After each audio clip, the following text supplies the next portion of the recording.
3. Hola, ¿qué tal amigos? El día de hoy les hablaremos acerca de la historia de la ingeniería. La historia de la civilización, en cierto modo, la de la ingeniería, largo y arduo esfuerzo para hacer que las fuerzas de la naturaleza trabajen en bien del hombre.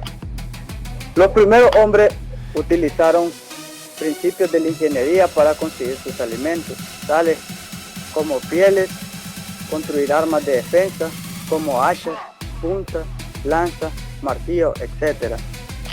Pero el desarrollo de la ingeniería como tal comenzó con la revolución agrícola, en el año 8000 a.C., cuando los hombres dejaron de ser nómadas y vivieron en un lugar fijo para poder cultivar sus productos y criar animales comestibles. Hacia el año 4000 a.C., con los asentamientos alrededor de los ríos Nilo, Éufrates e Indo, se centralizó la población y se inició la civilización con escritura y gobierno.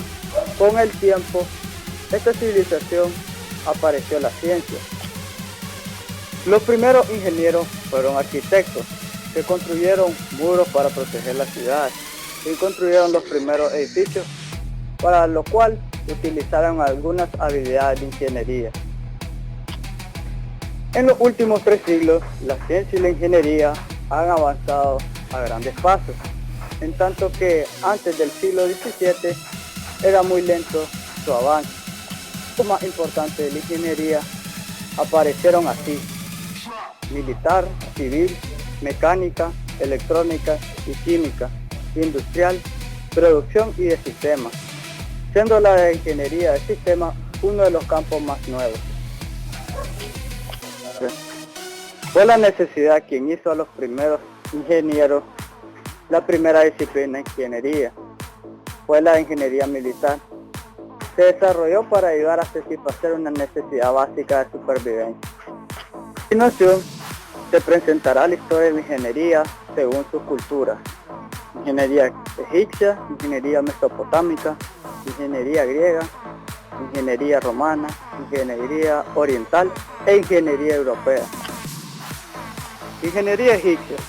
Los egipcios han realizado algunas de las obras más grandiosas de la ingeniería de todos los tiempos, como el muro de la ciudad de Memphis, fundada alrededor del año 3050 a.C. Tiempo después, Khanofer, arquitecto real de Memphis, tuvo un hijo a quien llamó Imhotep, quien es considerado como uno de los primeros ingenieros de la historia.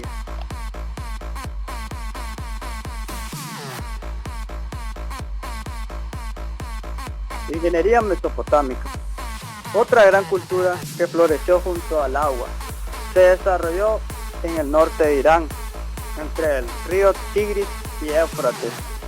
Los griegos llamaron a esta tierra Mesopotamia, la tierra entre los ríos, aunque los egipcios se destacaron en el arte de construir con piedra.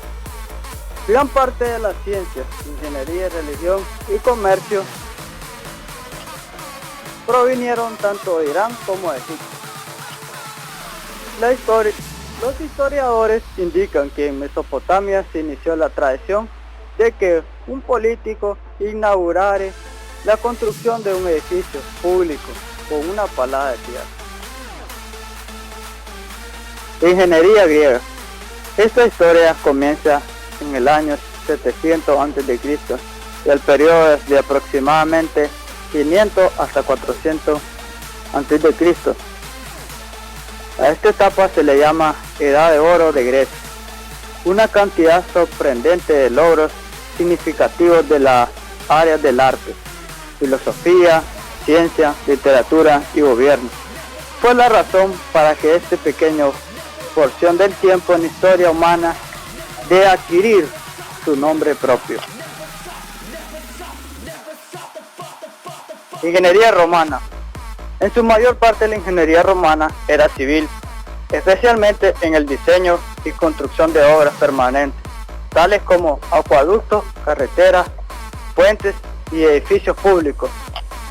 Uno de los grandes triunfos de la construcción pública durante este periodo fue el Coliseo, que fue el mayor lugar de reunión hasta la construcción de Charles Boll en el año 1914. Los ingenieros romanos aportaron mejoras significativas en la construcción de carreteras, principalmente por dos razones. Una, que se creía que la comunicación era esencial para conservar un imperio en expansión, y la otra porque se creía que una carretera bien construida duraría mucho tiempo, con un mínimo de mantenimiento. Ingeniería oriental. Después de la caída del Imperio Romano, el desarrollo ingenieril se traslada a la India y a China. Los antiguos hindúes eran diestros en el manejo del hierro y poseían el secreto para fabricar el buen acero.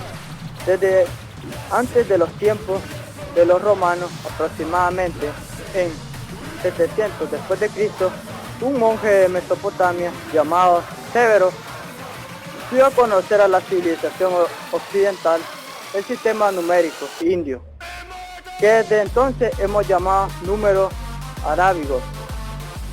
Una de las más grandes realizaciones de todos los tiempos fue la Gran Muralla China, que según mide 8.851 kilómetros, con 6 a 7 metros de alto y de 4 a 5 metros de ancho.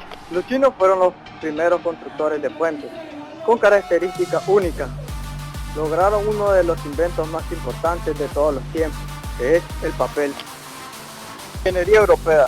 Durante los años 600 y 1000 después de Cristo, las profesiones de ingeniería y arquitectura quedaron en las manos de los albañiles, maestros. La literatura predominante de la naturaleza religiosa, quienes tenían el poder, no daban importancia a la ciencia y ingeniería. Etapa de la evolución de la computadora. Primera generación. En esta época las computadoras funcionaban con válvulas, usaban tarjetas perforadas para entrar los datos y los programas, utilizaban cilindros magnéticos para almacenar información e instrucciones internas y se utilizaban exclusivamente en el ámbito científico o militar. La programación implicaba la modificación directa de los cartuchos y eran sumamente grandes. Utilizaban gran cantidad de electricidad, generaban gran cantidad de calor y eran sumamente lentas. Segunda generación.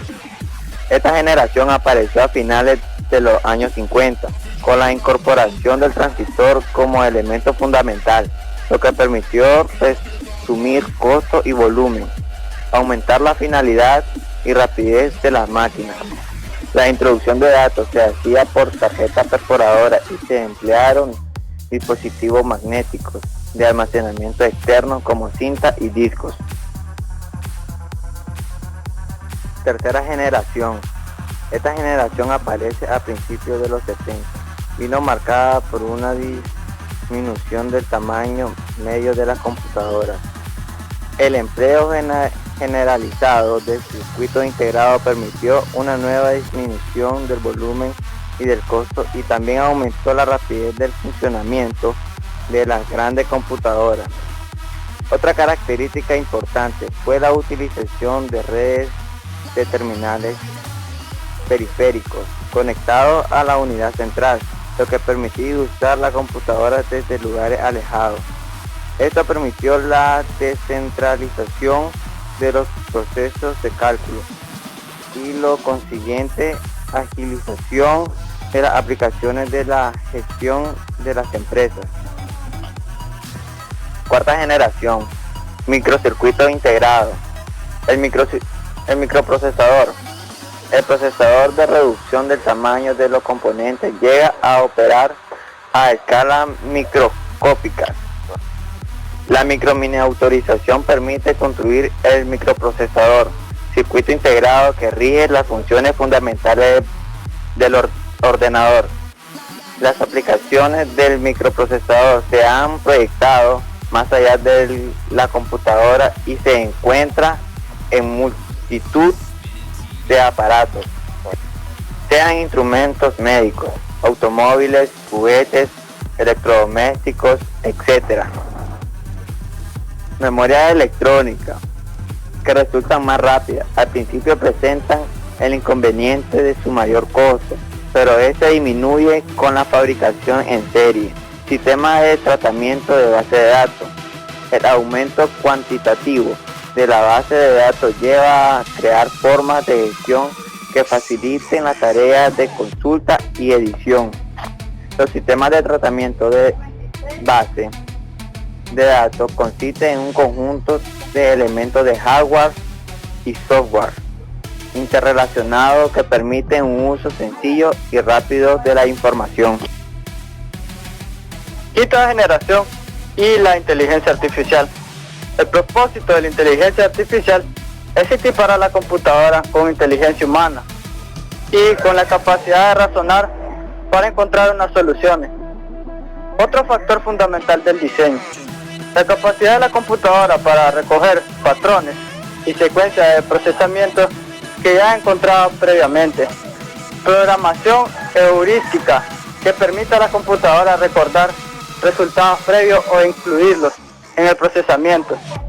En esencia, la computadora aprenderá a partir de sus propias experiencias, usará datos originales para obtener la respuesta por medio del razonamiento y conservar esos resultados para posteriormente dar tareas de procesamiento y toma de decisiones.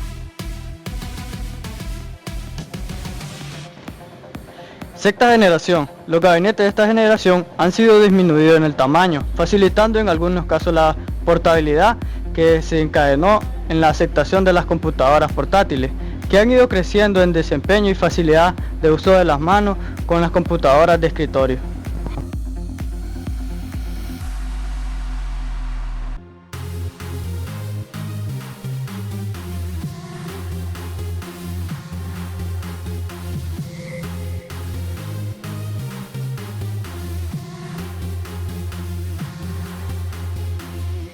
Hola, ¿qué tal? En esta creación de mi primer proyecto formativo he aprendido a organizarme y a trabajar en equipo haciendo este video con nuestro mayor esfuerzo y desempeñando nuestra creatividad. Gracias y espero que les guste. Hola, en este video formativo aprendimos sobre la ingeniería de nuestros antepasados y sobre cómo vino evolucionando la computadora. También aprendimos a trabajar en equipo y a tener mayor creatividad en nuestro estudio. Hola, ¿qué tal amigos? Espero que les haya gustado nuestro video, lo hicimos con nuestro mayor esfuerzo. Síganos en Facebook, Twitter, YouTube, denle me gusta, comparten y todo. Hasta otro día.